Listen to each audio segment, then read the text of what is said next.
If you're somebody who's been struggling with sin, watch this video. This is day 18 of a 30-day series. I'm teaching you guys how to become a stronger Christian. If you've been struggling with a sin habit and you continuously have been trying to stop, you cannot. This is what you need to do instead. You need to start loving Jesus more. How do you do this? You spend more time with him, more time in prayer, more time in your scripture.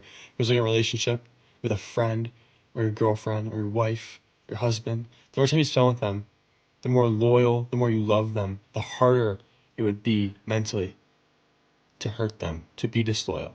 So in the same way with Christ, when temptation comes, we have this strong relationship we built through prayer, through time in scripture, through contemplation. Now it's going to be harder for us to fall into this sin because we have so much love for Christ. It shouldn't be us wanting to be perfect, us fearing hell, but it should be us loving Jesus is the reason we don't sin. It's the key motivator, our love for Christ. So we're trying to get over this one sin that keeps continuously happening.